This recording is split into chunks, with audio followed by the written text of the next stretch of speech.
Well, we're glad to see you back, and we'll continue on with our Panama Canal cruise.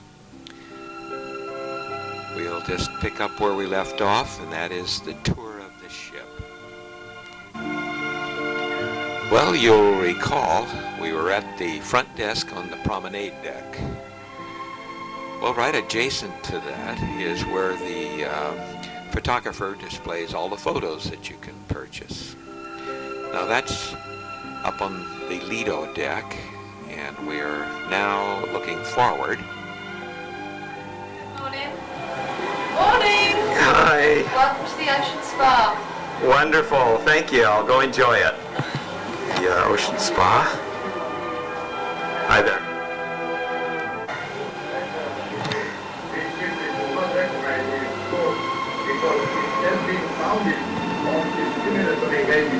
This is the juice bar,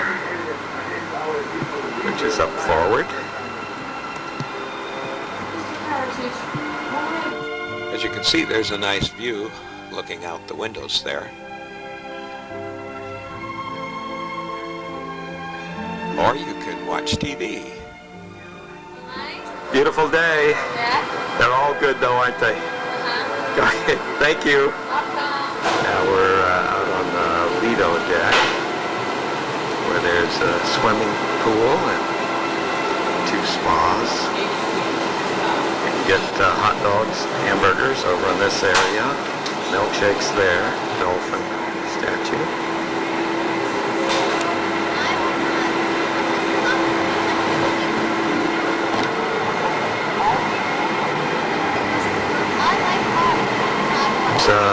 The Lido restaurant area. This is one side. As you can see in here, these go all day long. Restaurant. See y'all later. I can tell that Betty and Lynn are here. They don't know I'm taking this. Hi guys, I know where you would be. I knew where you would be. Were you there when... Looks good.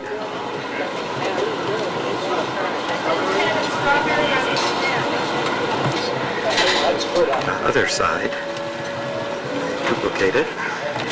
See it along there. Hi there. Hello. Yeah. You do good work. Oh, yes. Love to eat it too. Okay, thank you. Thank you. That's an alcove in the dining room. We'll go up to the sports deck. Notice the sport figures here. And look at this. Look at the colors up in that special glass. Well, we're now up on the sports deck, and we're looking forward. There's the shuffleboard courts, 2 on each side, and there's really nice places to sit up there. There's the track that goes around the stack. And by the way, here's a plaque that shows that the ship was built in Italy in 1992. And this is the Italian builders of the sky roof. Now, it consists of 3 sections on each end that move out across this rail system. And it covers the entire pool area of the Lido deck whenever the weather gets bad. Now we're looking forward to the crow's nest, and there's another view that's looking aft up on the deck. Now let's go into the crow's nest, but first take a look at these sliding doors. I've never ever seen any that open doors that are on a triangular arrangement. Look at the way that opens and closes. Isn't that something? Now let's go into the crow's nest. It's a very fancy place. Nobody here right now because everybody's ashore.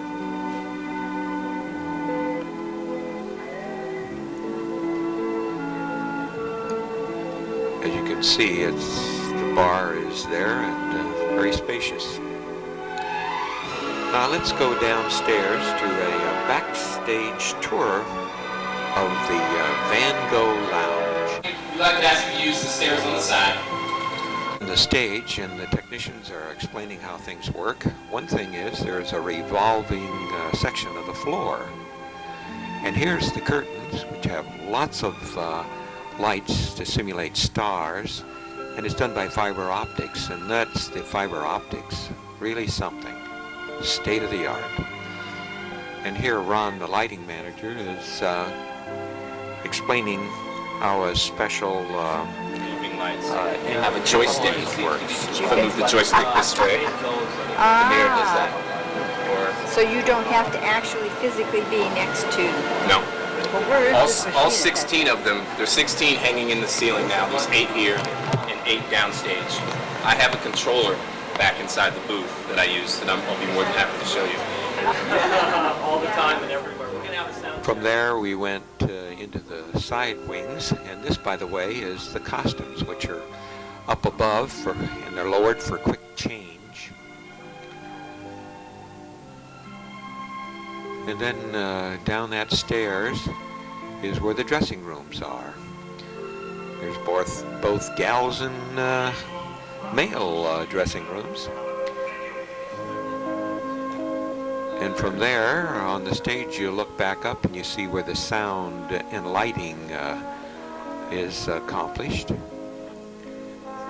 This is up above looking down at the stage. And this is the $100,000 sound system console. And you see those lights that just track back and forth. Now here's Ron. He's going to explain a little bit about his job up there in the lighting area. Okay. Stay right there. Started now. Starting here, we have the effects console. This is used for the smoke, the fog, the strobe lights. And right here we have the day console, which is generally used during the day for things like bingo and that, to put the larger console to rest. Speaking of the larger console, here it is right here, complete. The picture of my dogs. Yeah. This is a clock that's accurate, and I start the shows from this clock at 8:15 and 10:30. As you can see, it's a computerized lighting system with 2 fader banks, the keypad, which is used for programming. All the show runnings are done on this side. 24 submasters. The bottom 12 submasters can be programmed as inhibitive submasters. That means by pulling one down, you will prevent a light, even if it's programmed, from coming up on the stage. Of course, we have the monitor so I can see what's going on at all times. Can't do it. Well, as Ron tells us about all of the knobs that they have, it's well to note that this lighting complements one of the largest of stages on any of the ships. By the way, there's somewhere around 14 or 15 curtains up there on the stage, and the main curtain costs somewhere around $35,000. We have the dimmer rooms, which are over the stage. There's a spare headset outlet in the booth with me here. There's one in the bridge and the disco, and the final one in the television studio, which is down on deck 7 in the rear of the ship. And with these sliders, I can control what each headset station is allowed to listen to and who they're allowed to talk to and that. So I'm kind of the king of the communications around here, which is kind of nice. And last but certainly not least is our IntelliBeam controller. We use 16 IntelliBeams. We always keep a spare on board. All of the programming and interfacing with the main console is done using this program. Thanks very much. Certainly, anytime. Well, before leaving there, Ron showed us the TV setup that they have to transmit the stage productions to the rooms on the TV. Really neat. Well, from there, it's a good look at the Van Gogh Lounge in itself. There's the stairs that take you up to the balcony of the lounge. Very attractive. And now we're inside on the lower floor. That table is set up for bingo. And there they have rails put up on the stage because there'll be some line dancing going on. It's a view just looking around the lounge, and you can see how ornate it is.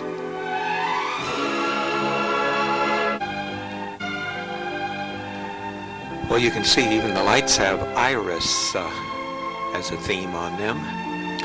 Iris is used throughout the Van Gogh lounge because that was the favorite flower of Van Gogh, and he did a lot of paintings of iris.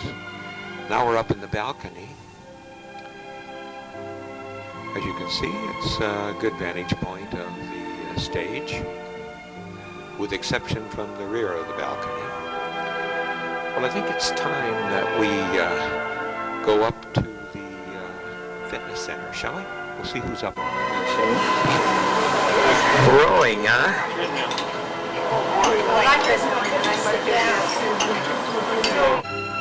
Well, it's still Friday, May 5th, and out here on deck, you can see the seas are still calm. And since we've left Costa Rica, we have passed Nicaragua and Honduras, as well as El Salvador. Well, I think it's time we go see if we can win a stamp in our book. There's Brother Lennon. Ring toss. Okay. Now let's go down to the puzzle corner, shall we? Oh. I knew where I'd find you. Yeah. How's this one going? Oh, pretty good. I'm looking for Betty. I think she got lost. Well, the hour is approaching about 6 o'clock. And as you can see, the sun is setting and the water is calm. When you see something like this, you sure know that God is behind it. Who else could create such beauty? Well, during this early evening, we'll pass the boundary between El Salvador and Guatemala, followed by the boundary between Guatemala and Mexico during the early morning hours.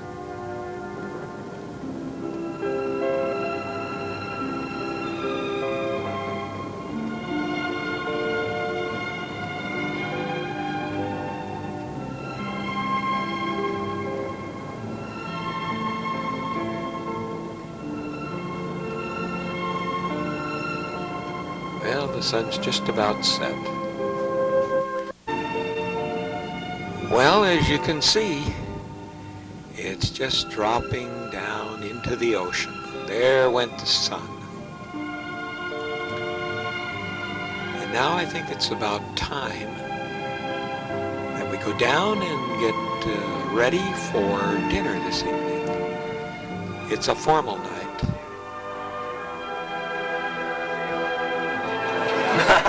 Happy Thanksgiving. No soup, no salad? No soup, no salad. How about you, madam? I don't have caviar. Caviar, And, Costa, I guess I'll have lobster. Thank you. the fruit cup, the crab bisque, Caesar salad, and the veal medallion. Caesar salad, and lobster. Nice. Over there. All of you. Hello. Hi there. And now we get the big guys on this side, huh? Ladies and gentlemen, it's gastronomical delight of the high seas. It's a baked Alaska.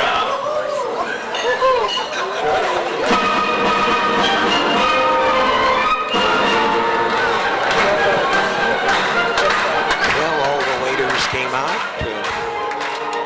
They marched on both sides of the dining room. Here they come. They went up the stairs to the upper level, marched around it, and then back down and around again.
Everybody from your second maitronies to your head stewards to the wine stewards to the doormen to the dining room stewards, I am sure you have to agree they have got to be the hardest working individuals on the face of this earth.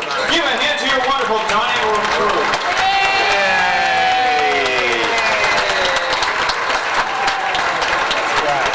Well, after that good dinner, we woke up the next morning to a nice day, calm seas, and a fun day. We went down to the lounge to see Sequest.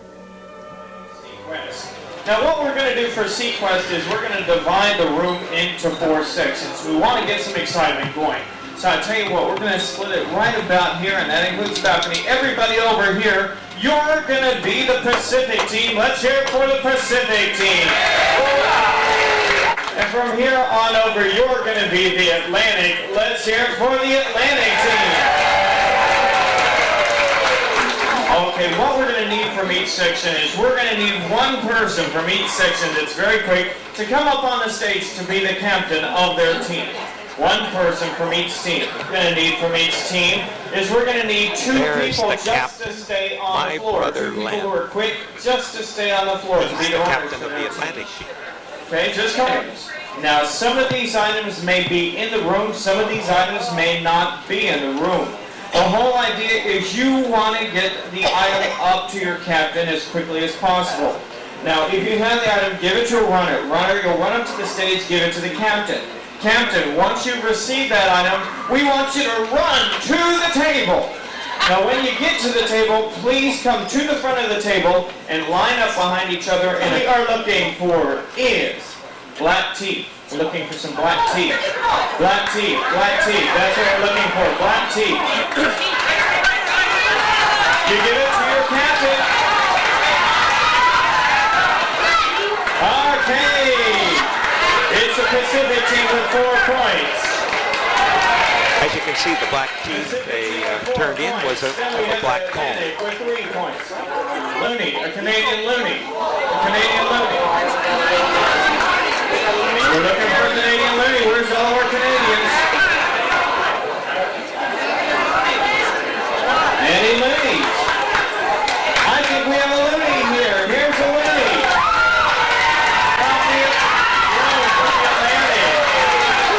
That's not a looney. That's a coin. A coin. A coin. We're looking for a coin. A coin. We're looking for a coin. Dated 1984. A 1984 coin. Dated 1984.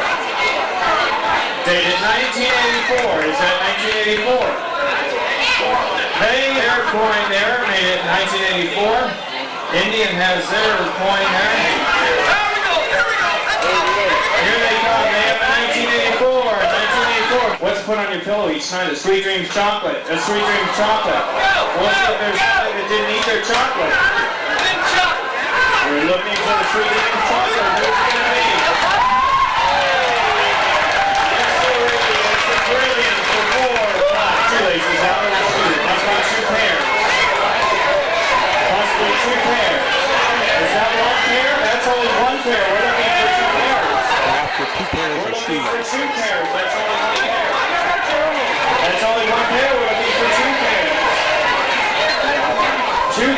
shoelaces, out of the shoe.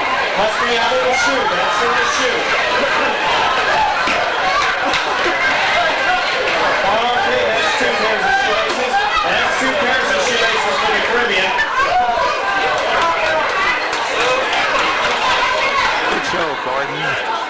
On the item. We're looking for a belt, size 42. You must see on the belt where it says 42.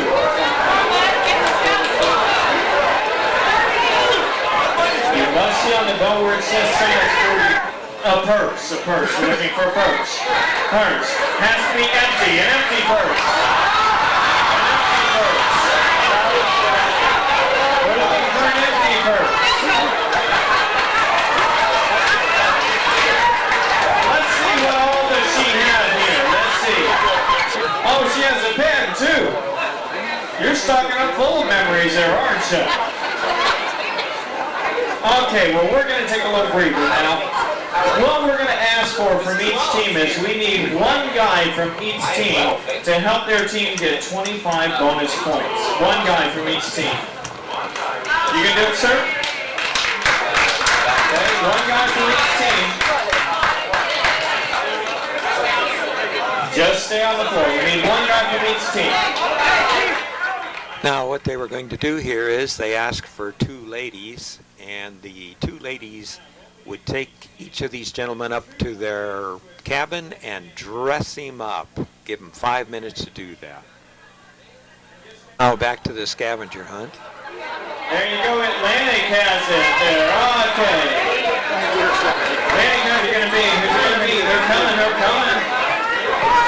This is And for the Indian team has 5 distance scores on it. Okay. Pacific's getting quicker as the game goes along, isn't she? Yesterday. No, that's newspaper. We're looking for the Daily News, your program. Yesterday. They're after the ship's yesterday news. Indian has it. 4 points. Then it's the Atlantic. Atlantic has it for 3 points. Reformer clothing that says Rheindom. Oh, I'm sorry. Stottendom. Wrong ship. And 2.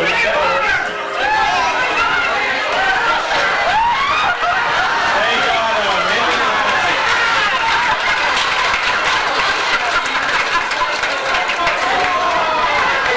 There you go.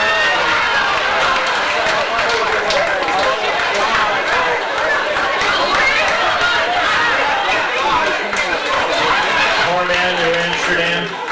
That's any piece of clothing from one of the damn ships. Okay, next item we're looking for is a rain or a shower cap on a man's head. A rain or a shower cap on a man's head.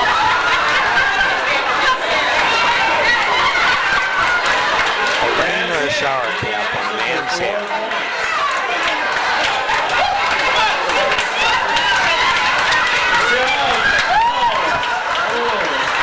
He was the Atlantic, then the Pacific, then the Caribbean. Okay. Seasick medicine. Who is it? Seasick medicine.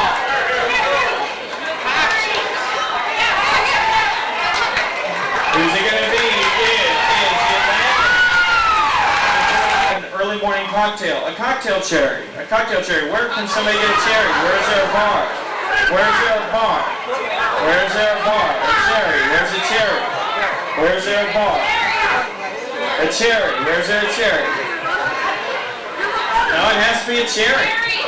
Where's there a bar? That was a cherry gumdrop.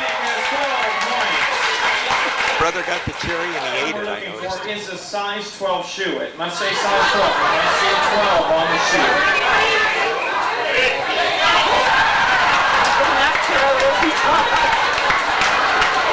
Indian had it. A picture of an eagle. Picture of an eagle. He has a tattoo of one. Gordon brought the man up with a tattoo on him. There's the Atlantic. It's on a quarter. Pacific. Or waitress. Now we're after a cocktail waitress. Bartender. Or a bartender. to the bar. There's a couple of them standing behind.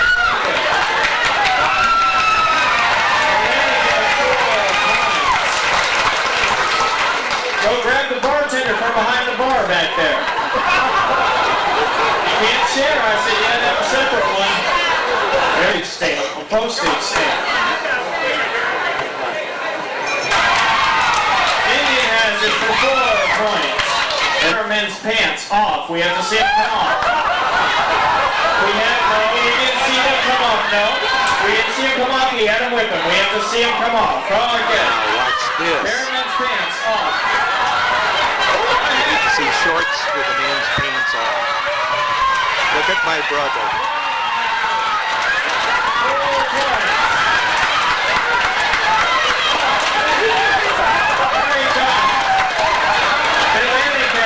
Well, we need to see the pants. He left the pants sitting off to the side there.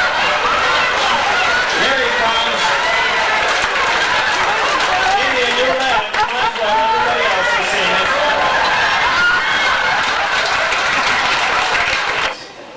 A crew staff member. Bring your crew staff member to the table. Atlantic was first. To come to the table with. The first captain to come to the table.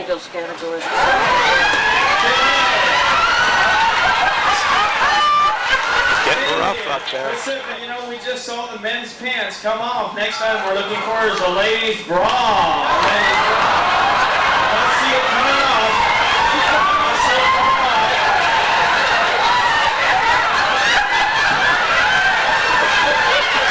Here's the lady.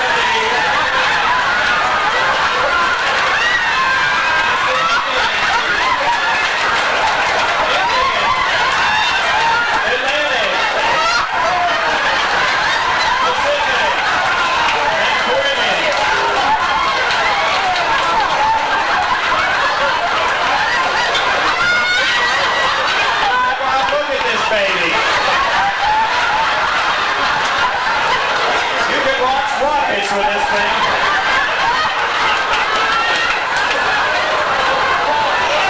Last item I'm looking for is false teeth out. False teeth out. Hey, with 3 points. Pacific with 2 points. And there we go. Atlantic with 1 point. Comes the fellows that ladies went to their cabins and dressed up.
Pacific, the representative from the Pacific here.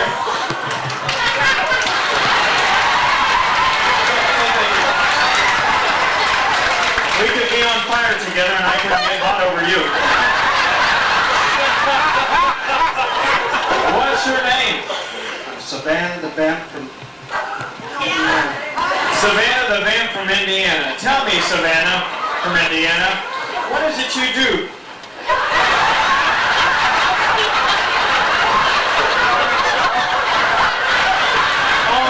Let it go. Oh,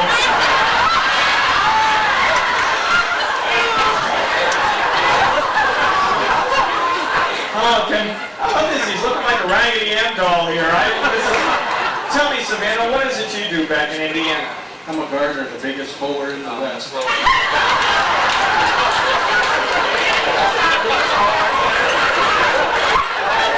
And team here? Thank you very much. Well, I haven't been at sea that long just yet. And I don't know, has anybody told you about this little hormonal problem you have here? Okay, what's your name? Lady Jane Jezebel. Lady Jane Jezebel. And tell me, Lady Jane Jezebel, where are you from? All All over. And what do you do for a living? Tell me. I'm one of those ladies of evil.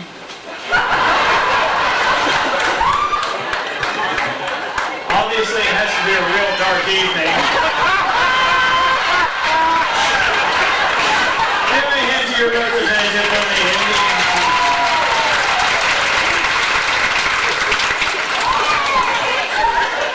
No, thank you. No, thank you. No, thank you. Boy, you're just delicate, aren't you? What's your name? My name is Margarita. Margarita. Where you from, Margarita? I'm from Acapulco. Acapulco. Tell me, what do you do in Acapulco? Well, I'm a Holland American Line cruise director.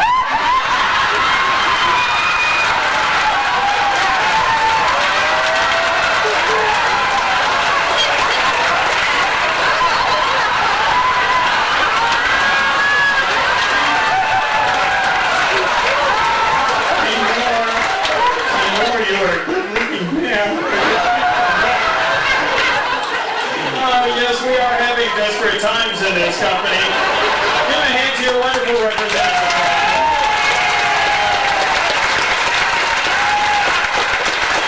Here comes your representative from the Atlantic team.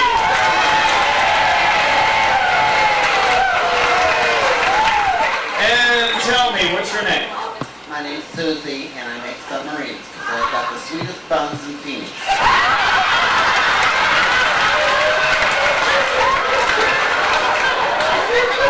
How much further do you need to go? So tell me, just out of curiosity, a question that we like to ask every now and then. If you were a candy, what kind of candy would you like to be? Oh, I like to be M&M's. How's that? Because they don't melt in your hand, they melt in your mouth.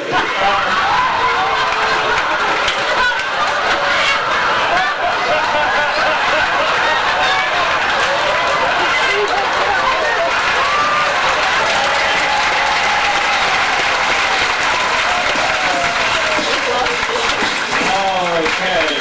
Well, right now, we're going to find out who the winner of this beauty pageant is. We're going to find out from your applause. How many people think the winner should be the representative from the Pacific team?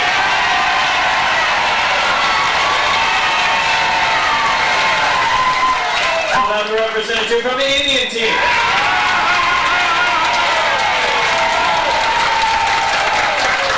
Oh, so far not much excitement. How about the Caribbean?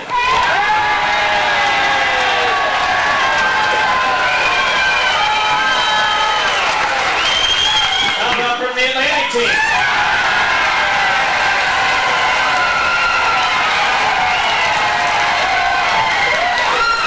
Do you know what? I can't tell. So I tell you what, we're going to make all four of them winners and give all four a bottle of champagne.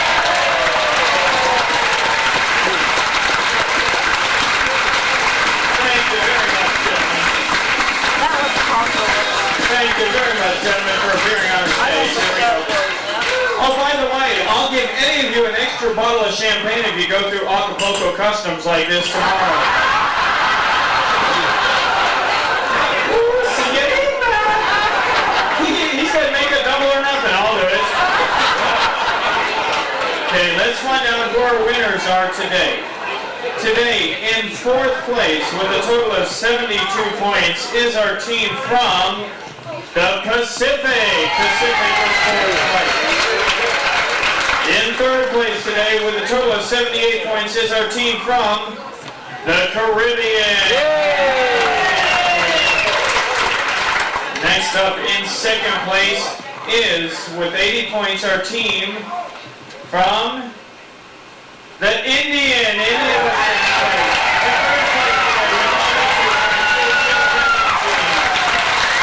find out who Mr. Stottendam is from Captain 793, John Philippe. Where are you, John? Here he is. Come on up, John. This was Mr. Stottendam.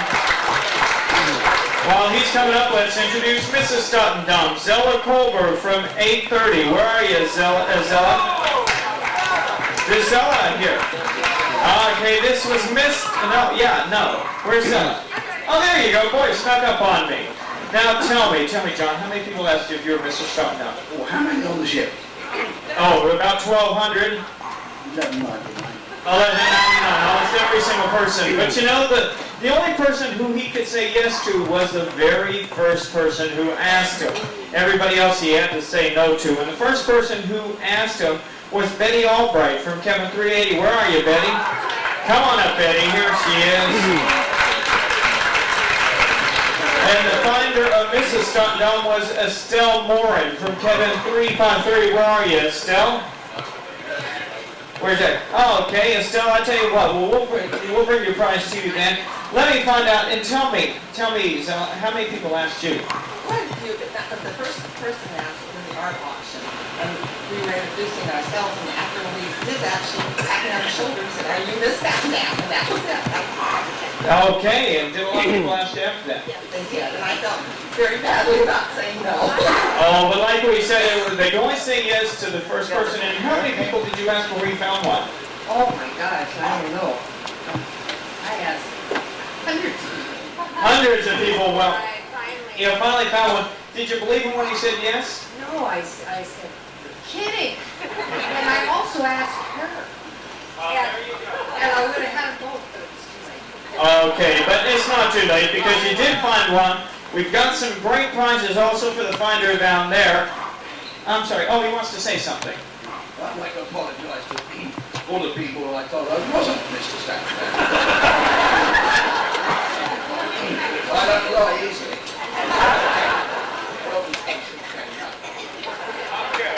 He doesn't lie easily. He goes to sleep standing up. But we forced him. But we hope you asked people if they were Mr. or Miss Stottendam. And at the very least, even if you didn't get prizes, we hope you made a friend, because that's the whole idea about the game, and that is the whole idea of cruising, is making friends like that. So once again, give a hand to Mr. and Mrs. Stottendam and their friends.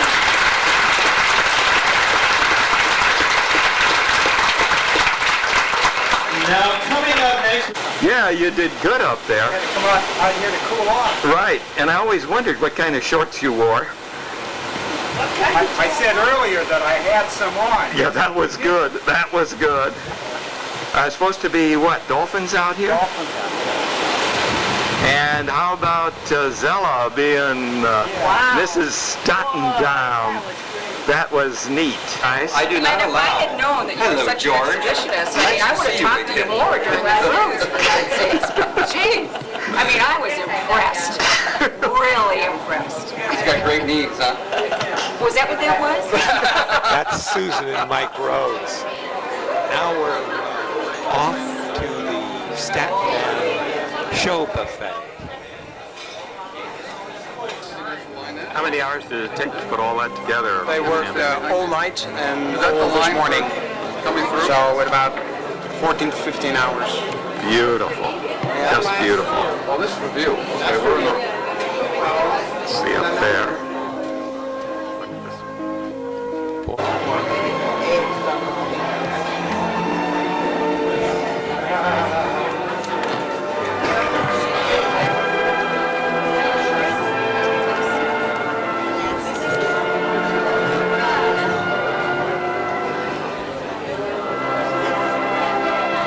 Shrimp. Look at that. Yeah, look at that shrimp and lobster.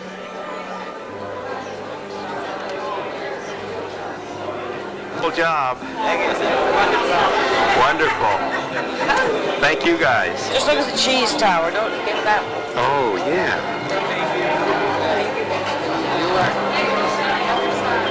Cheese tower? Good. What patience. Smell the chocolate here too, can't you? Oh, look at that. Get a picture of that. I'll bet you get a lot of these. Beautiful. Thank you. That's the chef.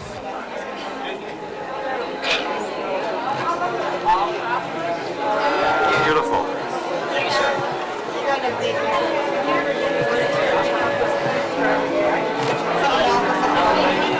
Took quite a while to make that, I'll bet.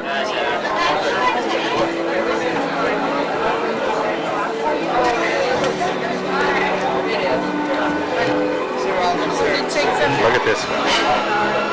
Wonderful.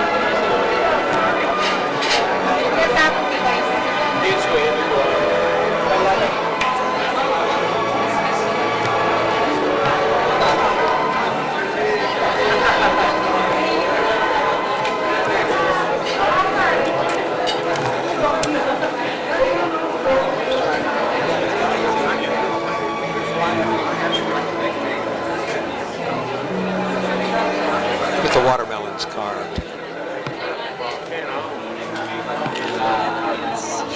The bird. There's a bird inside that chocolate cage.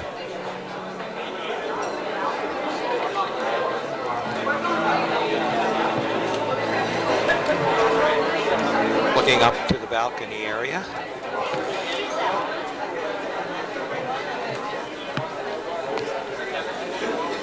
Look at that watermelon.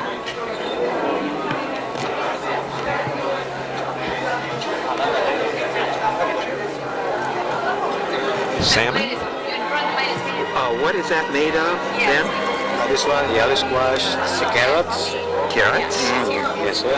And then the wings are... The wings are canned. Oh, gee. Beautiful. Thank you so much for explaining that to me.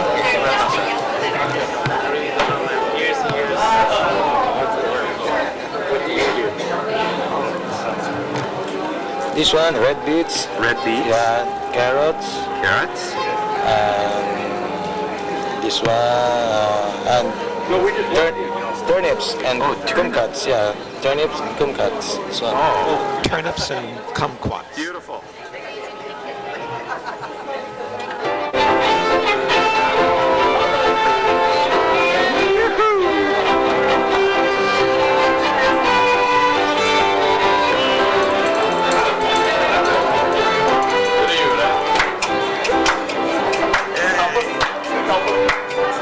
Right on.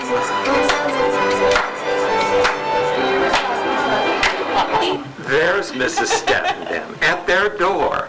It was so nice knowing you, Mrs. Stattendam. Well, it was a delight to be Mrs. Stattendam. I was thrilled. Good. I've had my 5 minutes of fame now. I'm waiting for the other 10. All right. Mrs. Stattendam lives. I don't know who she's living with, though. I think it's a guy in there. Right, but it's not Mr. Stattendam. Oh, did you hear that? Okay, well, we'll have to find out later. It's Betty and Lynn's room. Next to that is our room. Hey, the door's open. Shall we go in? This, by the way, is on A deck. Here's our room.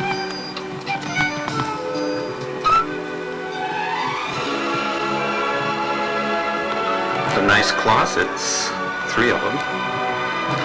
Washroom, bathroom. This is a shower. Famous flush toilet. There's a hair dryer.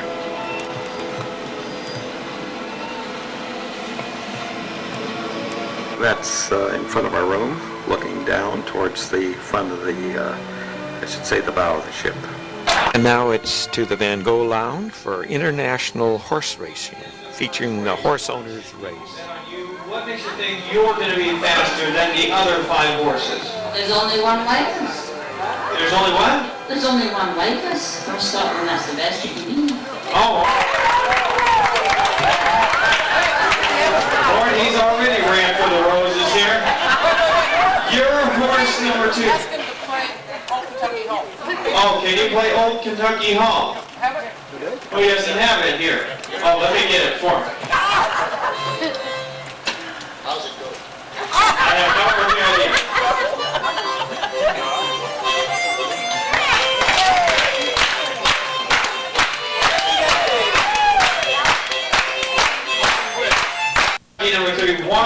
they should bet on you. What makes you think you're going to be faster than those folks? Canadians are always faster. Oh! Well, we've heard enough from her. Okay, right over there, jockey number 3. Jockey number 4, where are you? Jockey number 4, here she is. Okay. Now, jockey number 4, what makes you think you're going to be faster? Why should they bet on you? Because I have the longest leg, and I'm the only horse with boots. You're the only horse with boots. There you go. Come on over. That's jockey number 4. Here. Okay. Why? I'm not even going to ask what you're holding here. Why should people bet on you? What makes you think you're going to be faster?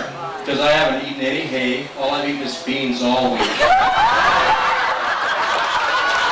Moving on to trot down the track. 5 specimens right there. What makes you think you're going to be faster? You have to convince the people to bet on you. What do you have to say? Well, just because my horse doesn't win, I have to win. What? One more time with that. What was that?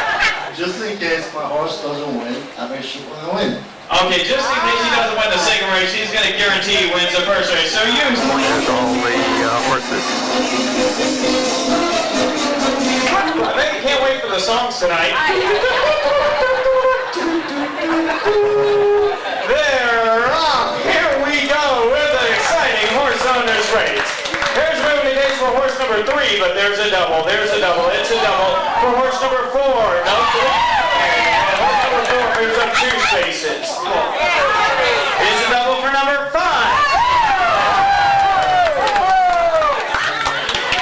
There's a triple in the cage. It's a triple. Everybody can see this triple. It's a triple for number 2. Who wants number 3 to win? Who's really disgusted with horse racing? Have asked.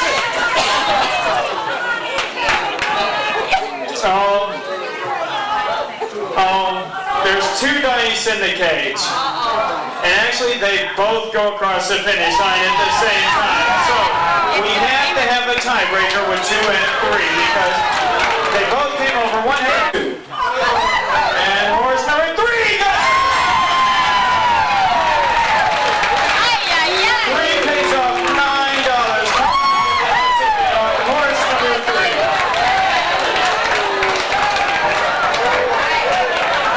There comes the winner.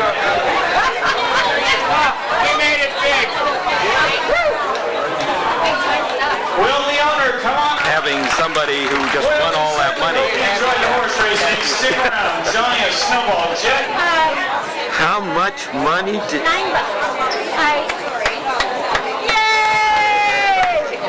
$9? Are you going to take us to dinner? No way. Gee, when she gets a little money, you know? Yeah. We'll take you to dinner tonight. All right. Now, are you, let's see, it was $9. Yes. Now, how much did you spend for the $9? $8. $8? And that means I made 1.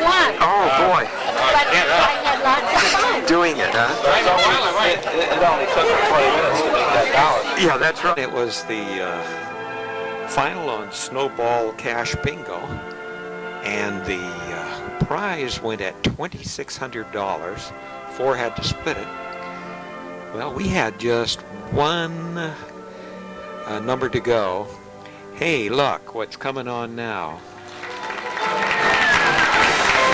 Well, very, very good afternoon, ladies and gentlemen, and welcome to the Passenger Talent Show. Are you excited? Yeah. Well, we have a very, very nice show lined up for you this afternoon, and that's just exactly what it is, ladies and gentlemen. It is a show, and it's not a competition. Everybody here has gladly volunteered their time and talents for you this afternoon. So when they come out, I want you to be so supportive of them, and I want you to treat them as if they come from within, say, a 10,000-mile radius of your hometown, okay?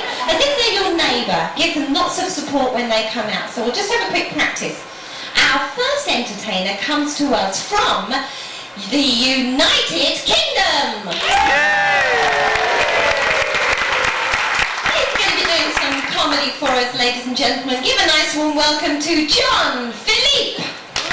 Past 10, 12 days, one or two people had learned that I have in fact been married for, within a couple of weeks, 54 years. On behalf of my wife, I thank you. Those mathematical geniuses amongst us will be able to calculate that 4 years ago I had my golden wedding.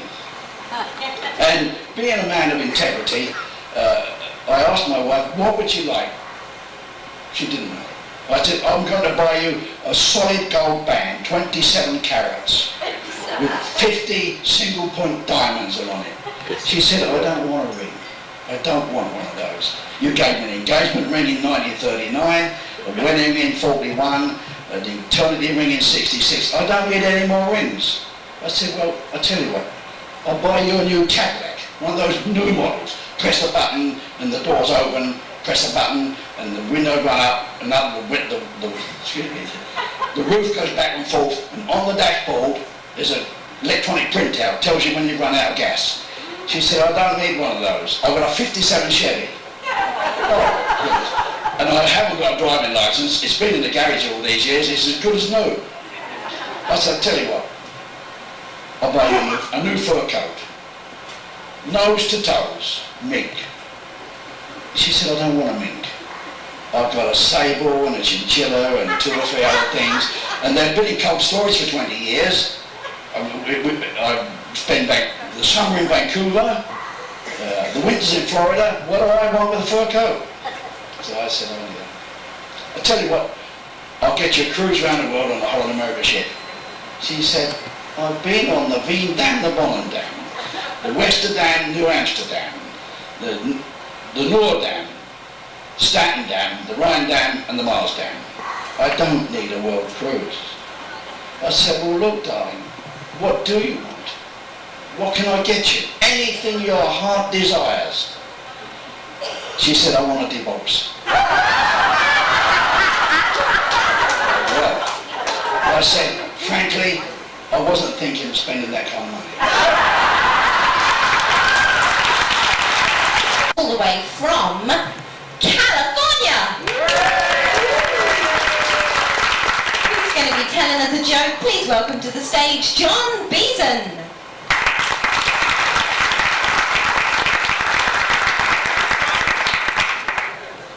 Well, the other John's a hard act to follow, I'll tell you that. But I'm going to tell you a little story about 2 really close friends. It won't take very long. One's name was Sam the Clam, and the other was Larry the Lobster. And after a long friendship together, Sam died and went to the down place. And then after a few years, Larry Lobster died, and he went up to the gates of heaven, and he was talking to St. Peter, and he said, St. Peter, I'd really like to see Sam Clam again. He was my best friend for years and years and years, and we partied all the time. And, you know, I'd just like to spend some time with him. And St. Peter said, well, gee, I'm sorry that's not possible because Sam's not up here. But I'll tell you what I'll do. He says, it's about noon now, so I'll give you till midnight tonight, till the stroke of midnight, and you can go visit Sam. But under one condition, you must carry this harp with you. So Larry said, well, I think I can do that. So he goes down, he's looking around, he can't find Sam, and off in the distance he hears a bunch of music playing, and so he goes over to investigate it, and he finds this disco, and it's owned by Sam the Clam. So he goes in, he meets Sam, they have a really good time, and after 7 or 8 hours, they start to hear the bell chiming, and Larry says, oh my gosh, I've got to get back. So he goes and he runs back, and he's running up the steps, and he's pounding on the gates of heaven, and he says, let me in, let me in, let me in. St. Peter says, no, I can't let you in. You don't belong here. Larry says, well, it's me, Larry, you let me go. He said, no, I'm Larry, I let go, I had a harp. Larry says, oh my gosh, I left my harp in Sam Clam's disco.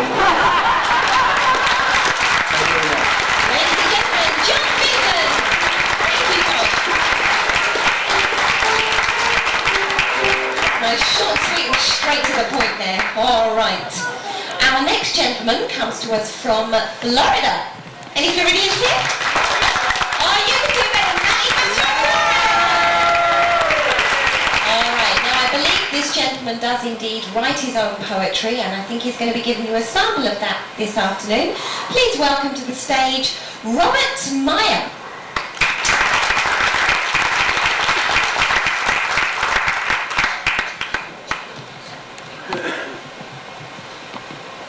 Good afternoon, ladies and gentlemen. How are you? I hope you're all well. And I hope after hearing this that some of you will be better than others.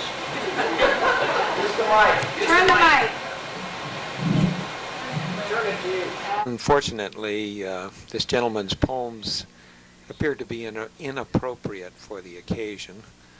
So, one nice thing with video, we can just go on to the next contestant.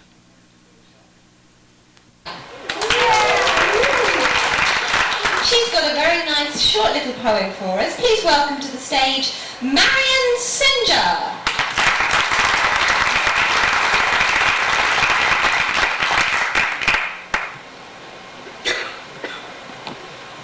Ladies and gentlemen, I'd like to tell you about the buzzing bee.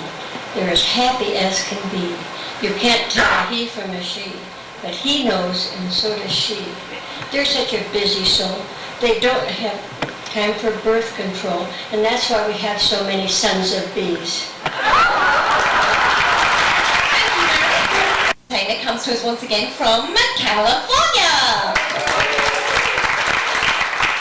He's going to be playing the harmonica for us. Please welcome to the stage, Mr. Glenn Petticourt.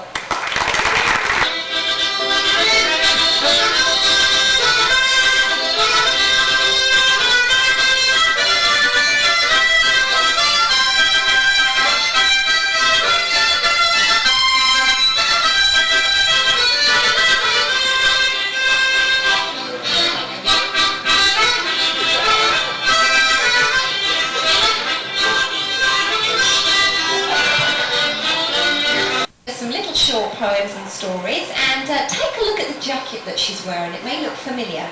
Please welcome to the stage, Margaret Birchwell. 5 little poems for you. The rules to live by. Live every day as if it were your last. Do every job as if you were the boss. Drive as if all the other cars in the vehicles are police cars. Treat everybody else as if he were you. Then this is a little poem about travel. Life is like a journey taken on a trip, with a pair of travelers at each window pane. I may sit beside you all the journey through, or I may sit elsewhere, never knowing you. But if fate should mark me to sit at your side, let's be pleasant travelers. It's such a short ride. Well, as Helen said, look at the coat, see what you think it's made of. To cover the slips I make. Isn't it great? She made it from the Holland America bags. Lovely. Did you notice it? Well, now we're to the last two contestants. Been there once or twice. Put your head on my shoulder. You need someone who's older. Rub down with a velvet glove.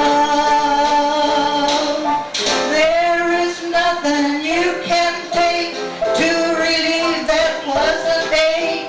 You're not sick, you're just in love.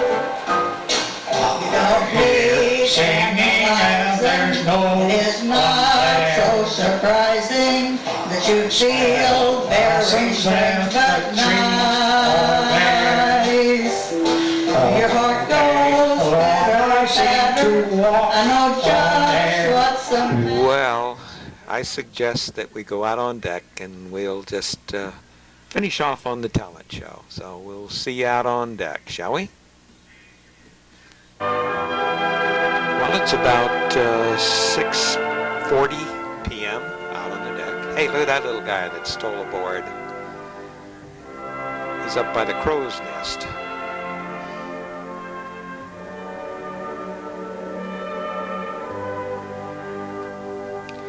Look at that sky out there. It's beautiful.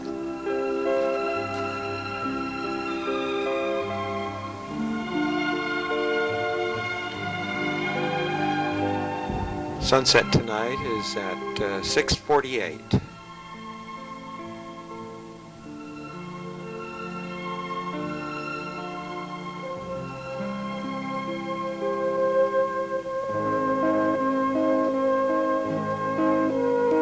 Well, as the sun sets, we think of tomorrow.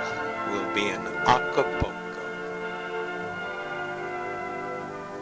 Boy, that was a quick night, wasn't it? Here we are, Acapulco.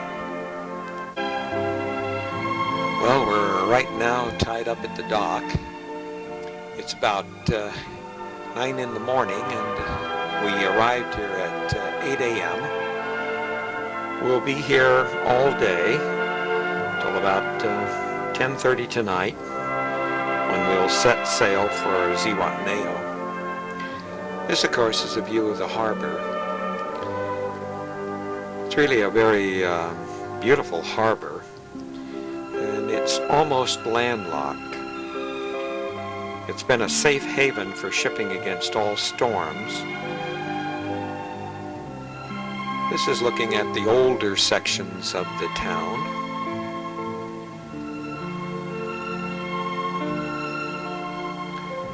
As you can see, we're flying all our flags.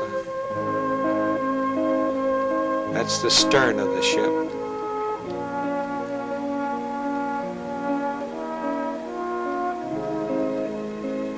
Now, that day, hey, there's Lois. She was just relaxing around the pool. We decided just to stay aboard and relax. Although the crew weren't. There they are, working up there.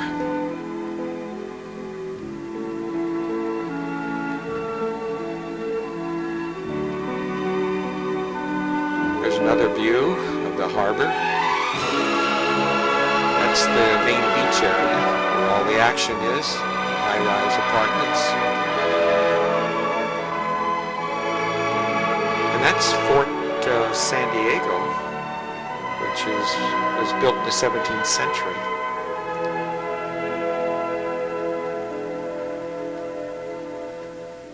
Well, I just went in and took a nice dip in the pool. Oh, that water was just beautiful.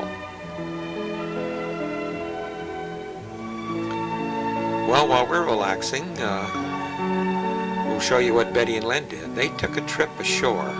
They took a home and garden tour, which gave an insider's view of the famous districts of Acapulco. They went up here to the Hotel Flamingos, which was built in the 30s, and is located on top of these cliffs where they took these pictures. It was sold in the 50s to a famous Hollywood gang led by John Wayne, Johnny Weissmuller, Fred McMurray, Earl Flynn, Red Skelton, Cary Grant.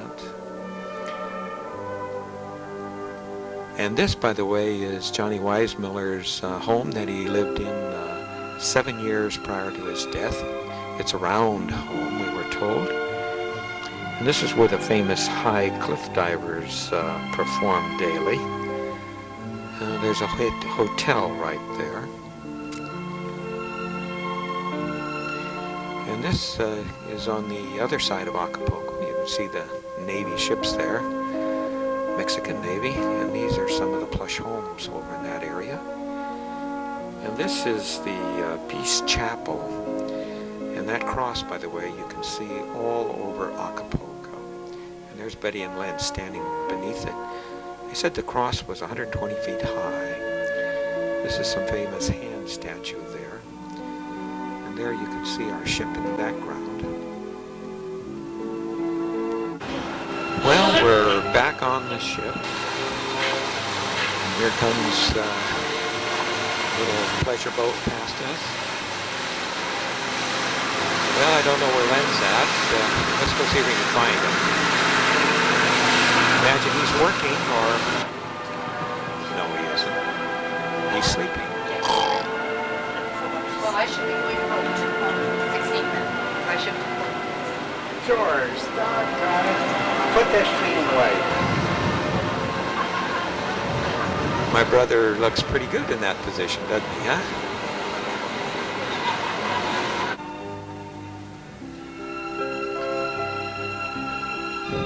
It's Sunday afternoon, and A lot of the locals were out looking at our ship and having a good day.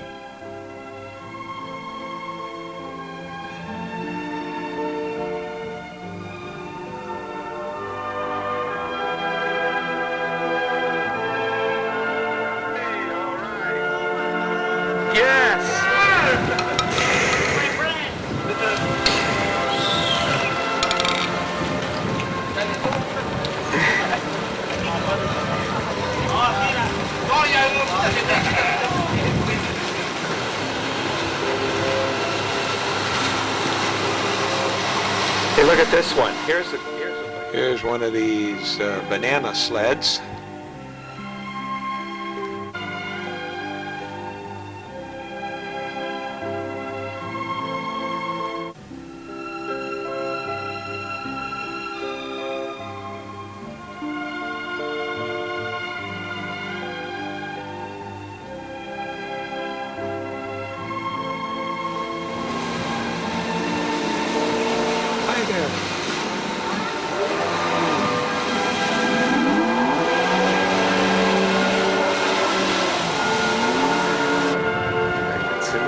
They're working. Look at them working there. Studiously. There's Betty doing her thing. That's the hill that has the Peace Chapel on it, and at the top there, of course, is the cross, the 120-foot cross. It's the one that Betty and Len visited earlier in the day.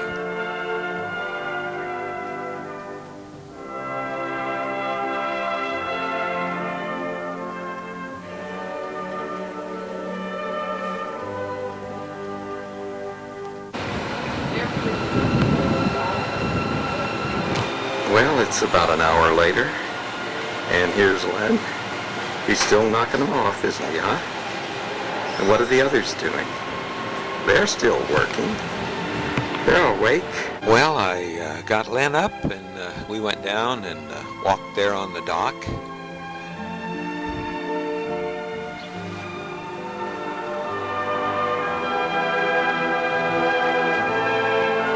Hi there.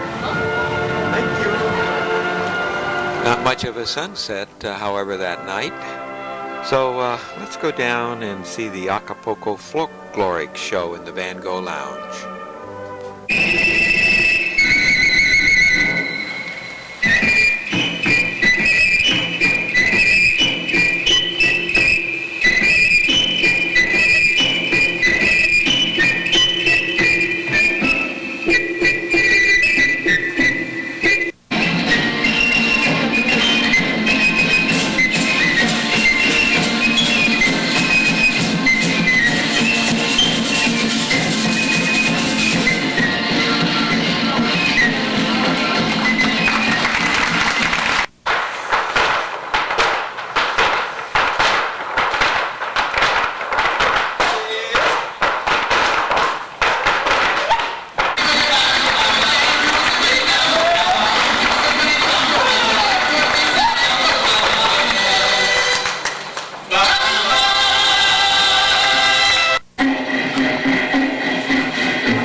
now we're out on the deck. It's 9:45, and there's games going on out here on the aft deck. So let's join them, shall we?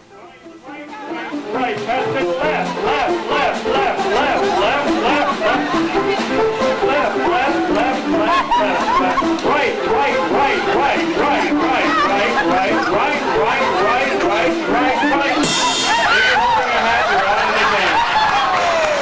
If you threw the hat down, you're out of the game. Okay. Left, left, left, left, left, left, right, right, right, right, right, right, right, right, right, right, right, right, right, right, right, right, left, left, left, left, left, left, left, left, left, left, left, right, right, right, right, right, right, right, right, right, right. If you have a hat, you're out of the game. Left, left, left, left, right, right, right, right, right, right, right, right, right, right, right, and left, left, left, left, left, left, left, left, left, left, left, and right, right, right, right, right, right, right, and left, left, left, right, right, right, right, right, right, right, right, right. Did you see Betty throw that one?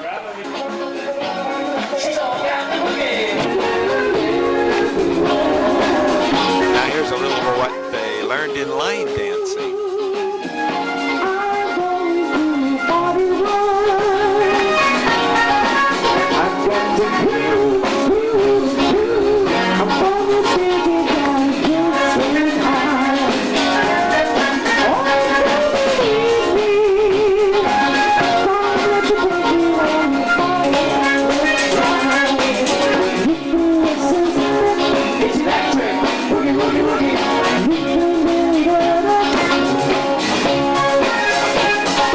That's one of the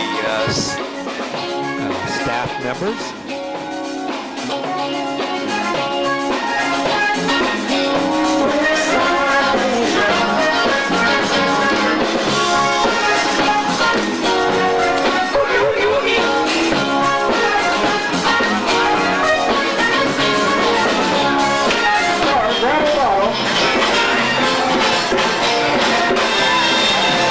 Big Congo line.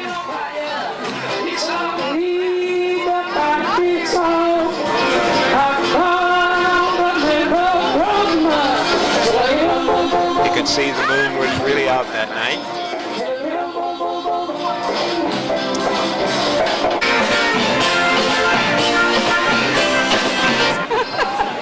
You'll have to wriggle underneath. You're going to have to just wriggle your body underneath, but you've got to be careful because you can't flail your arms or your legs or you'll knock the pull down, and we don't want you to do this.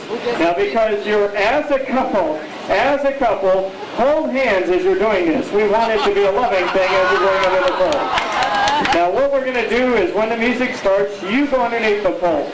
But you know what? To make it more fun and more challenging, let's blindfold them. Here they go, here they go. Then cheer them on. Tell them that they're clearing the pole. Okay, are they clearing the pole now? Are they doing it? Are they clearing the pole now? Are they doing a good job clearing the pole? Okay, you can stop now. Sit up. Sit up. Take off your blindfold. Yes, we took the pole away while you wasn't looking, but they did a good job.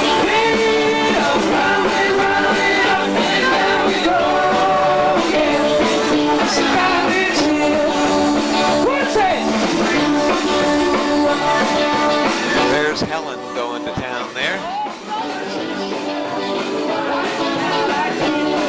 There's that cross. For is we need about 8 to 9 men that just boarded the ship today. 8 to 9 men who just boarded the ship today. 8 to 9 men that just boarded the ship today. I say, come over here a little bit, and what we want you to do is form a circle. Right over here. Here. Let's see. When did you eat last? Only a couple hours ago. A couple of hours ago? Boy, that looks good. And Mrs. Stanton down, when did you eat? Good. He hasn't eaten, you know,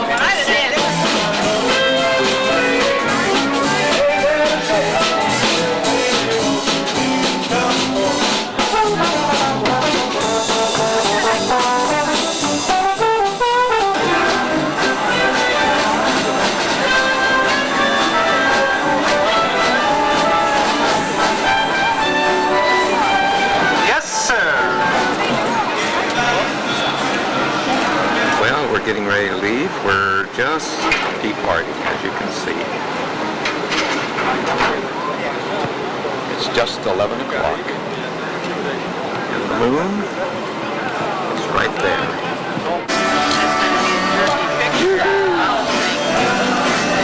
That's the way.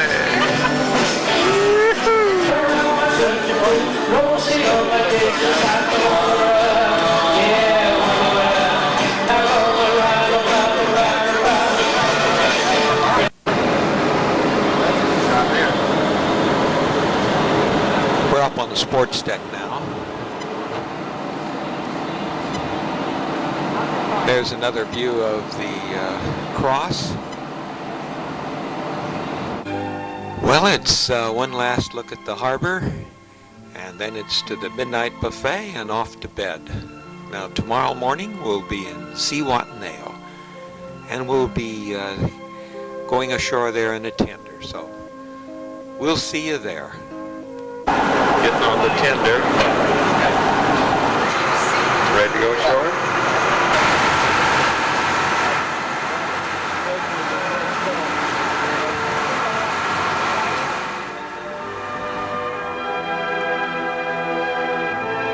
Well, it's Monday, May 8th, and as you can see, we're on the tender going into Zihuatanejo, and there's our ship there in the harbor into town. And right there where these houses are, you should see the bridge that you had to use to get over to them. Yeah. There's what? Well, it's kind of a bumpy walk here, but let me show you. Now, let's look at this bridge that I'm walking on. I'll tell you, it's springy. Well, this is the bridge. Betty took these pictures, and there I am, standing out on it. Wow. Talk about modern progress, huh? Well, we took a walk down to the flea market, which is just a block or two down. It runs about 3 blocks, pretty large flea market. Really not much there in that town of Zihuatanejo. This is on the beach there. Now, Zihuatanejo has a population of approximately 25,000 people. And as you can see, it's a rather secluded harbor formed by the Sierra Madre Mountains and surrounded by tropical vegetation. It's really a fishing village. And it really only has a single marketplace. Now we're heading back out to the ship, of course. Now for just a few facts and figures about the MS Statendam. It, of course, was built in 1992. Its country of register is the Bahamas. The gross registered tonnage is 55,400. Its length is 720 feet. Its beam is 101 feet. The draft is 24.5 feet. And the speed is 22.6 knots. The propulsion is 5 diesel engines, 1 bow and 2 side thrusters. The passenger capacity is 1,266. The normal cruise size is 604. The nationality of the crew is Dutch officers, Indonesian and Filipino staff. It has 633 cabins, 485 outside and suites, and 148 inside.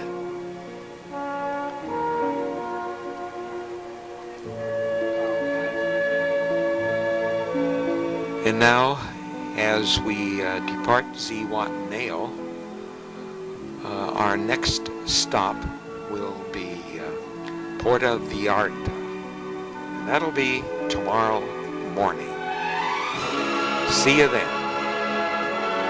7 a.m. in the morning, and we dock at 8 a.m. And let me tell you, there's not many people around. As you can see, it rained during the night. Here comes the pilot boat. You can see him. He just got off.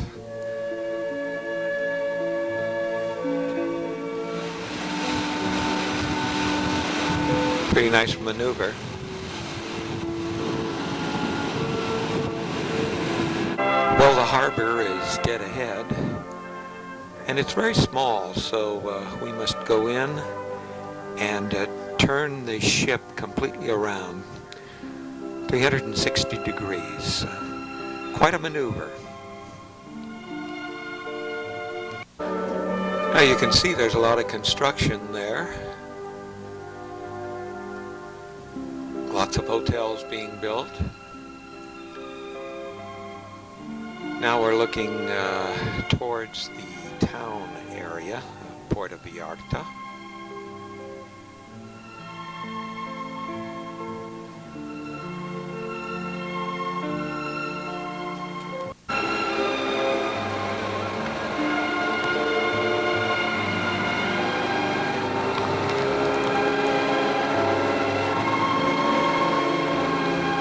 As you see, we've just come into Channel, and here is the port.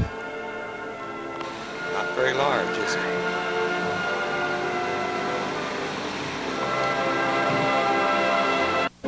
There's the dock area, is right along here, and that's where we're going to be tying up. But what we must do is to turn completely around. We're going to turn this around now. We're looking aft on the ship now. And as you can see, we're starting to just pivot. We're going to turn 360 degrees so that the bow will be nose straight out.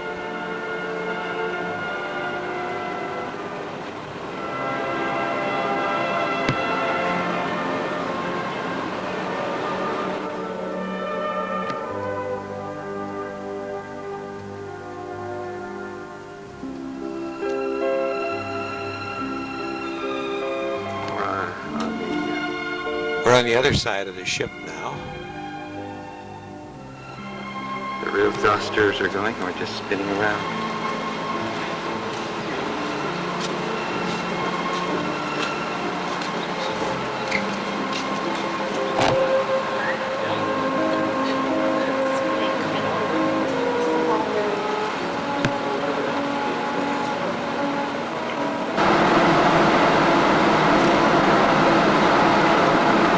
Well, you can see the people out on their verandas.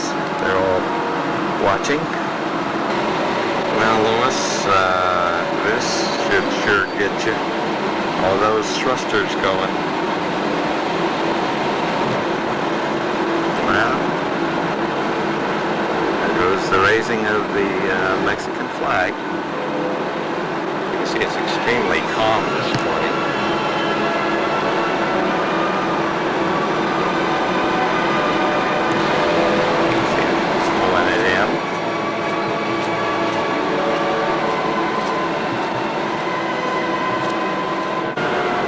Pretty heavy pull there.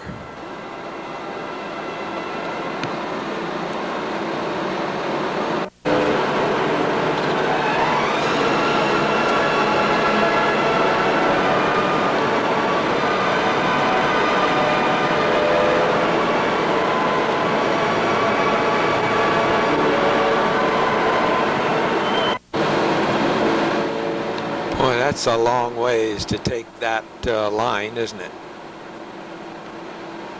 There comes all the dignitary aboard so that we can be cleared to go ashore.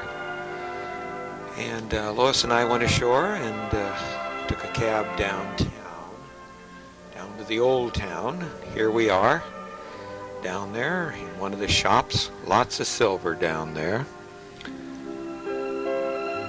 Now the old town section is Perhaps the most charming of Puerto Vallarta, with all its red-roofed white buildings and cobblestone streets. Here's the Hard Rock Cafe.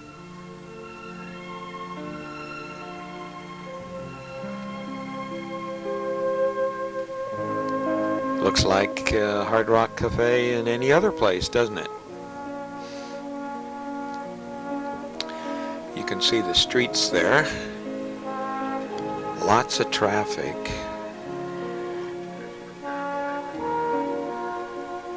This was for parasailing.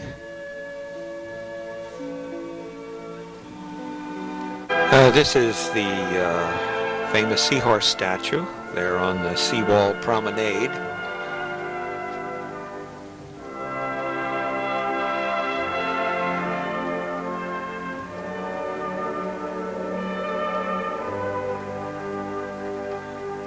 Another statue there along the promenade.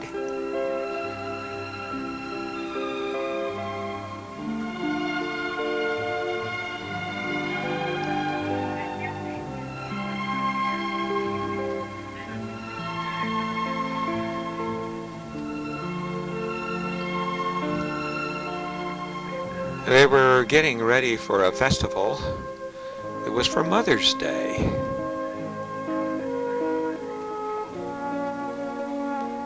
This is the famous Our Lady of Guadalupe Church. It's right there off of the main plaza.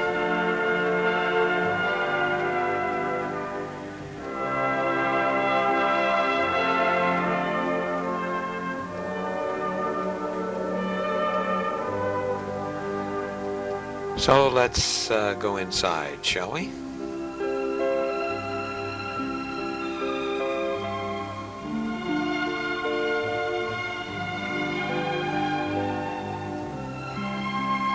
Beautiful windows.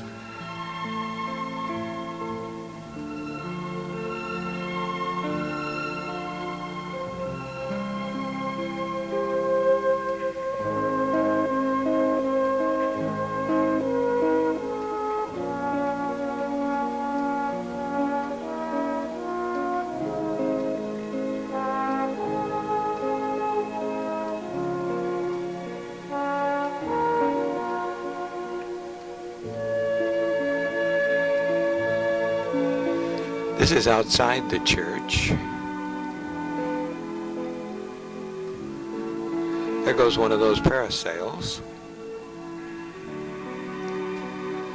Some of the little shops along the main street. There's the policeman. Let me tell you, there's a lot of traffic.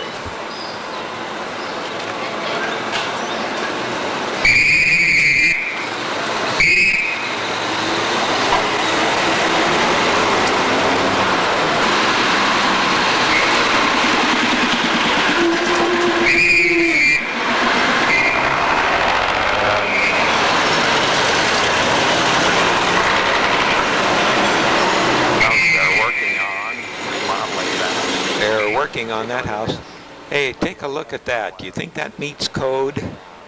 That's right in the middle of the town, too. Well, as you can see, we're back on the ship and we're departing the harbor. By the way, Betty and Len went down on that beach. They said it was really nice.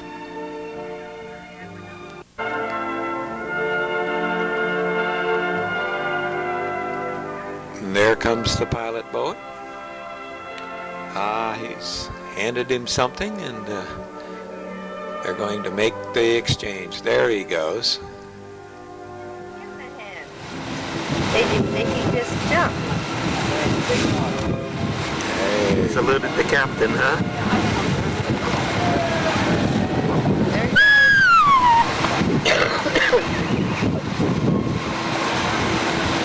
Pretty rough out there, too.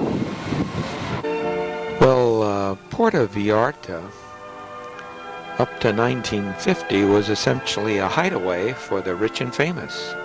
In 1963, John Huston made the film The Night of the Iguana, starring Richard Burton, Deborah Carr, and Ava Gardner, which really opened this once sleeping village into one of the most popular resorts on the Mexican Riviera. Today, more than 2 million tourists visit Puerto Vallarta each year. All right. Nice, huh? Okay. You did good getting us out of the harbor. Well, after dinner that night, we went to the Van Gogh Lounge to see the Indonesian cruise show. Here's some highlights of that show.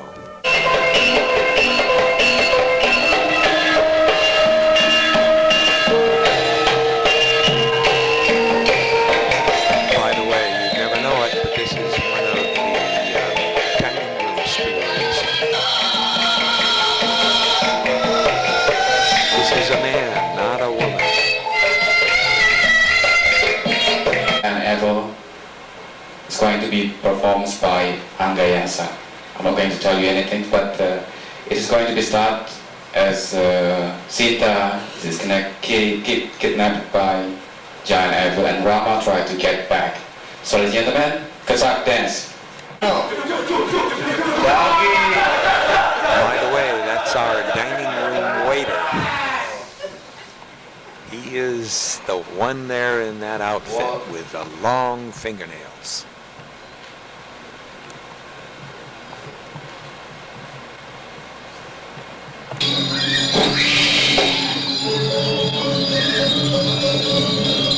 Panama, the white monkey.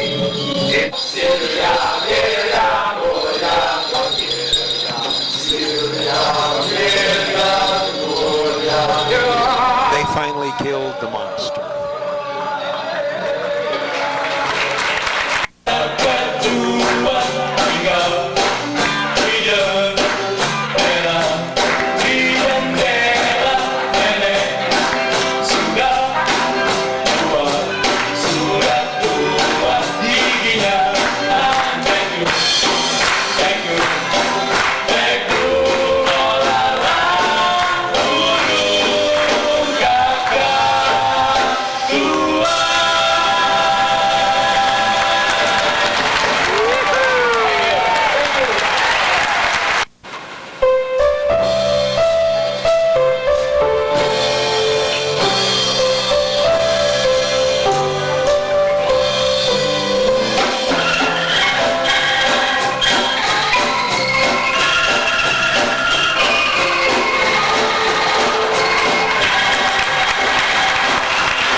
You want to have another song? Yeah? What about a big deal? We make a deal. What? Huh? What do we have to buy? Well, you don't want to buy anything. What about no breakfast tomorrow? Okay, ladies and gentlemen, another song from Angklung.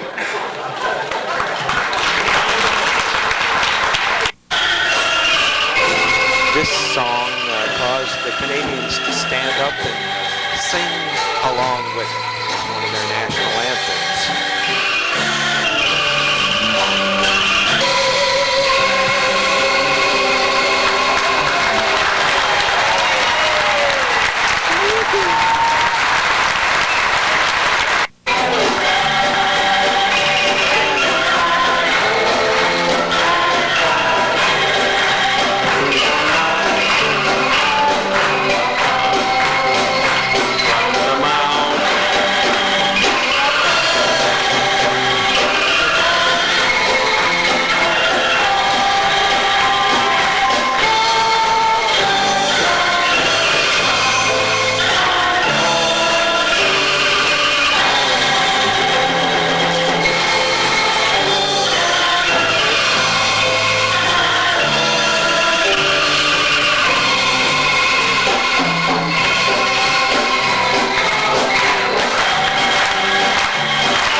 Ignatius and Susilo.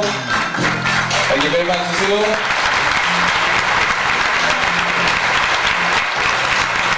And the first dancer, come your dance, Sugam.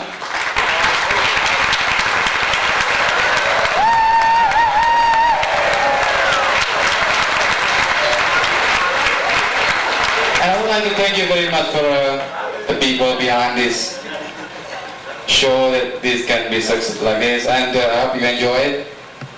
For the captain, Mr. Chris Barker, thank you very much, the commander, and Mr. Rico as the manager, thank you very much. And all the people I would like to read. Printer,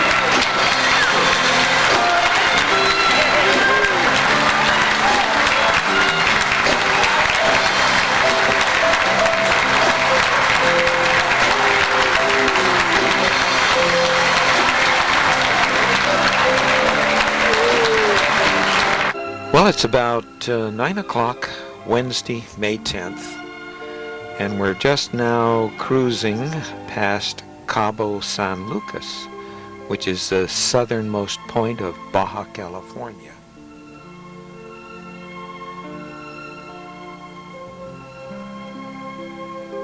That's the famous rock formations, and there's Cabo San Lucas. And now we're getting out in the outskirts of that area. There are some homes right there that are built into the side of the mountains. Hey, there's Lois having her morning cup of coffee, sitting out here just enjoying this beautiful day and the scenery.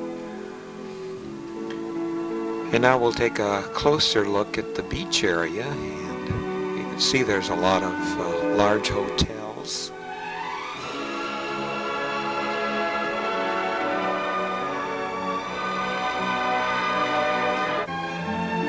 Well, as you might expect, Cabo San Lucas really attracts fishermen, since it's one of the best fishing regions in the world.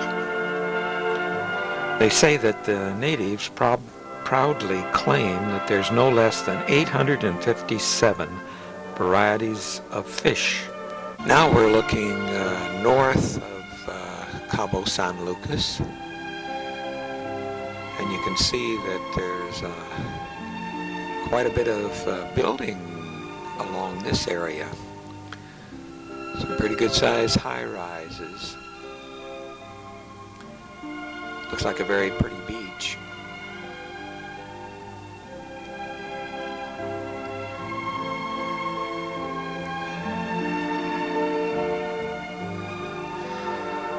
And of course, this is what we think of when we see pictures of Cabo San Lucas, this arch in that rock formation right off of Cabo.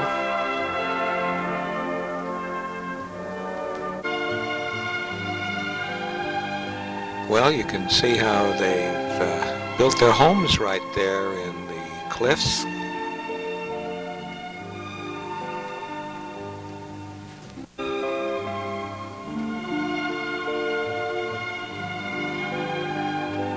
You sure wonder what the building costs are there. I think it's about time that Lois and I go in and have breakfast. Let's go to the dining room, shall we? You can see we're having breakfast. Morning. Oh, look at that, huh? There's breakfast. Look out there. There's Lois rowing. See what she's done. Well, as you can see, we Well, she's gone about a mile and a quarter. It's burned off 43 calories. You ready to eat? She's been going for 15 minutes. How's that feel? Good. Up to see if we can see some fish jumping. You see those? I think they come up again here. Oh, there was one. Well, we're back up in the room, and as you can see, we have TV on, and our position is shown on that map as going along Baja California coast. And as it says, tonight we have to turn our clocks backwards. But before we do so, we're going to go up to the Dutch Dessert Extravaganza. So let's go, shall we? How are ya? You want to have a shot? Yeah. She's going to break it. There's our table partners. Yes, Ruth and Norman. They came to our table as table partners after Artie and Bob left in Acapulco. We're just looking. Yeah.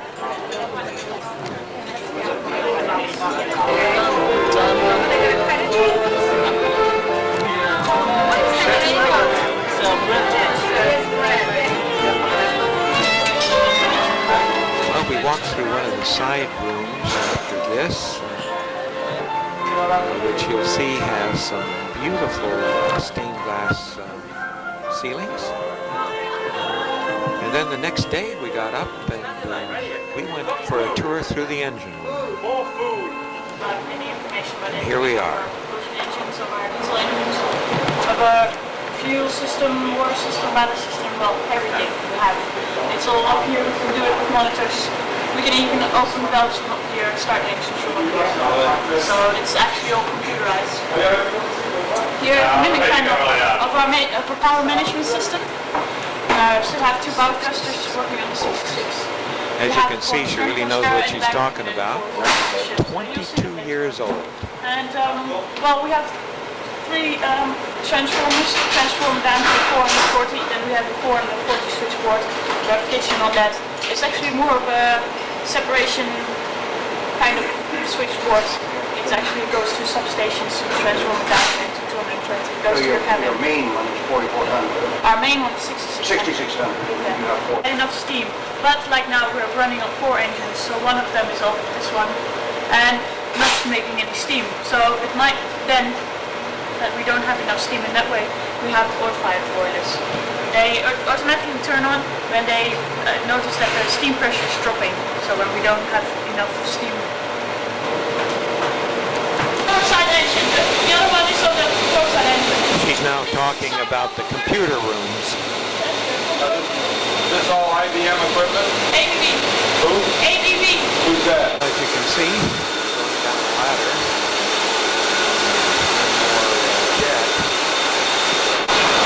These are the alternators.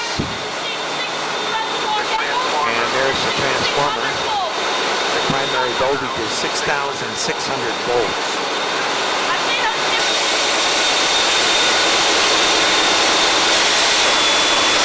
These now are the engines, main engines. The evaporators for drinking water. These are the evaporators for drinking water. Stabilizer. This is the stabilizer.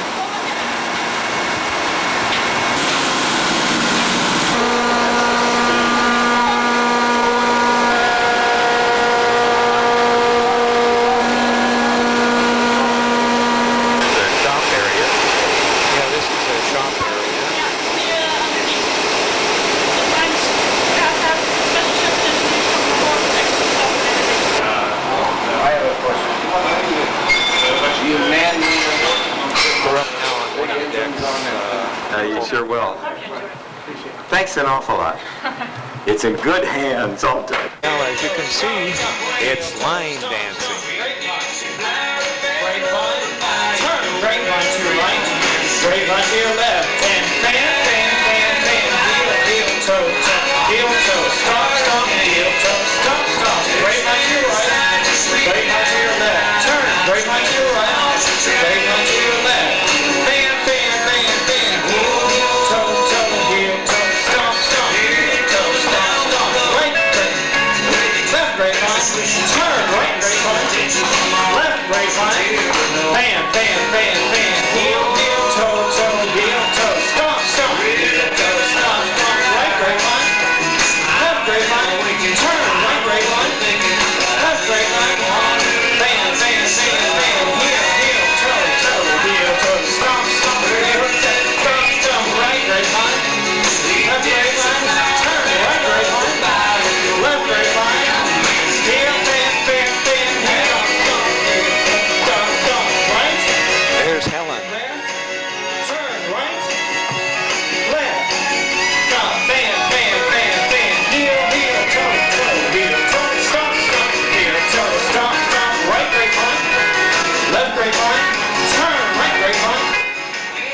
Well, you know, it's Thursday, and let me tell you, it seems like it's starting to get rough out there.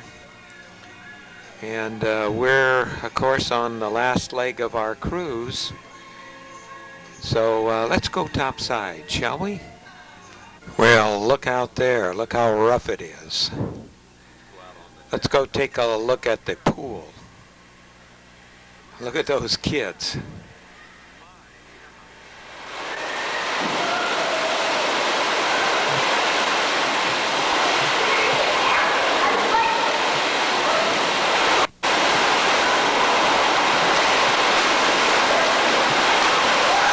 As you can see, the kids were really having a blast. You'll notice where the water goes when it goes over the edge.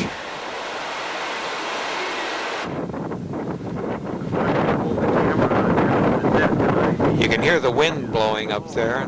Take a look at the horizon. We're looking forward. You can see those swells.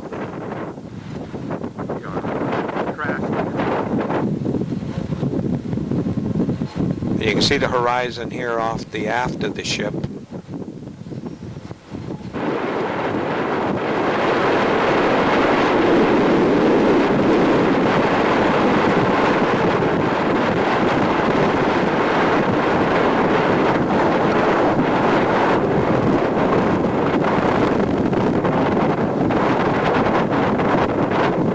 I mean, we're crashing into them.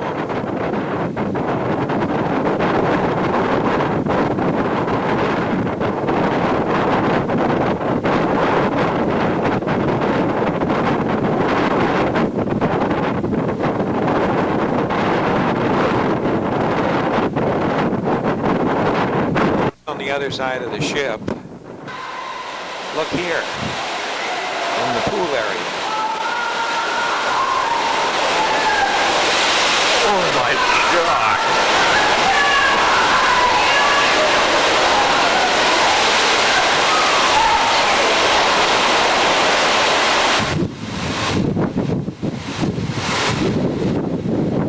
Now I'm out on the lower promenade deck. And I mean, it was blowing out there.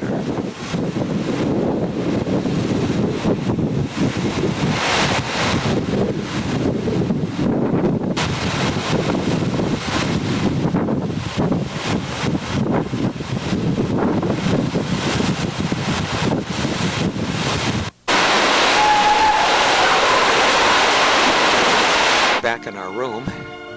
And as you can see, the expected wind conditions, it says strong breeze, up to 27 knots. And the expected sea conditions, rough. And they're not kidding, up to 12 feet. You can see where we are off the coast of Baja California. Well, it was off to dinner, a show, and then to bed. Well, as you can see, on each of the pillows was one of those real good chocolates.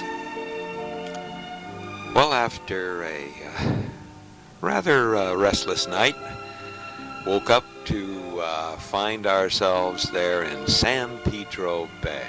That's on the fantail looking at the breakwater. And of course, we were heading in to Los Angeles, to the port there. This would be where we would disembark.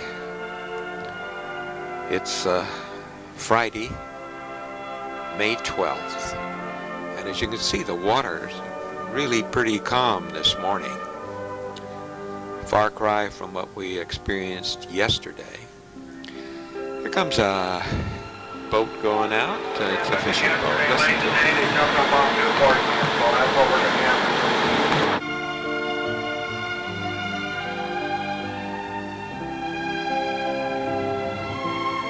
This is the port of Call, which is an arty little village pretty close to the port of Los Angeles, where we will be disembarking. Now last night they put the Holland American News under our door, and in it was an item of certainly of interest. It was the current consumption of food on our cruise. And just a few items of interest are as follows. We consumed 10,000 pounds of beef, 1,800 pounds of veal, 2,300 pounds of pork, 1,300 pounds of lamb, 5,400 pounds of chicken and poultry, 40 pounds of caviar, 7,800 pounds of fish and seafood, 36,000 eggs, 2,000 cheese, 4,100 gallons of milk and other dairy products, 900 gallons of ice cream, 43,000 pounds of fresh vegetables, and 37,000 pounds of fresh fruit. No wonder they say you'll gain 1.5 pounds per day. That's the average they say you gain on a cruise. And this was 17 days. Now we're at the port of Los Angeles.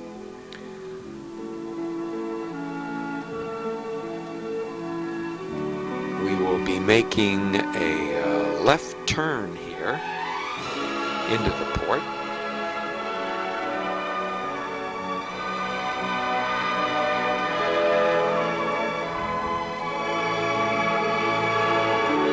There's the thrusters. Side thrusters. See us turning.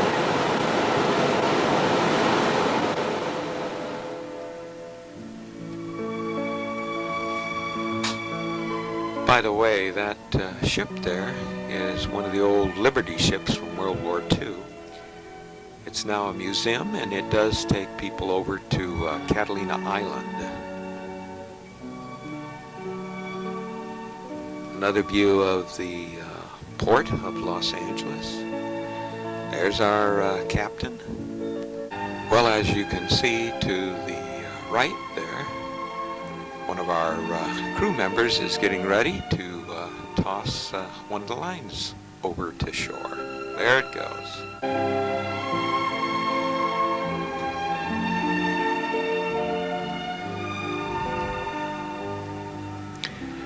There's the gangway. It's on the roof of the terminal there, and it's highly mechanized, as you can see.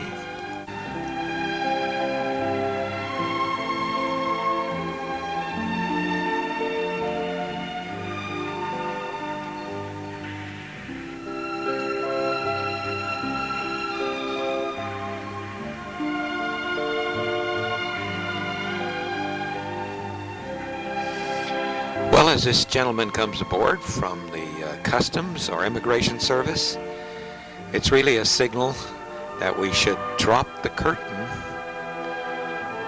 on the highlights of our cruise. But it's not goodbye, for we would be remiss, that is Betty and Len and Lois and I, if we didn't say thanks, Zella and Don, for your part in making our cruise so enjoyable. Until we meet again, God bless.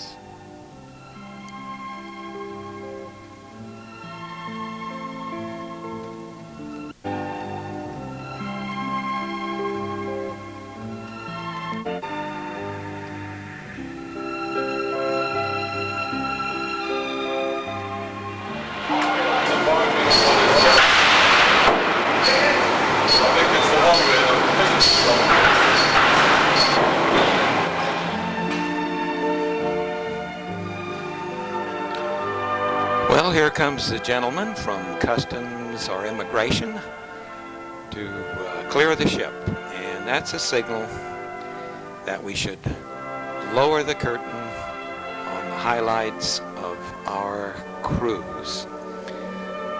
But it's not goodbye,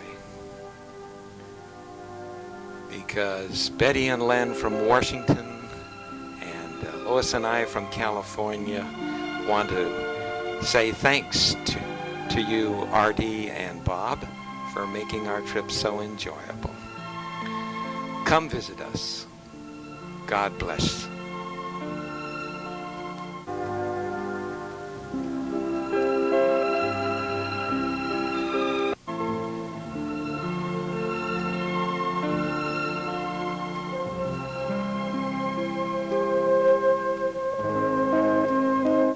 Well, you know who that is, don't you, Betty and Len? That's Mac and our waiter, Ari.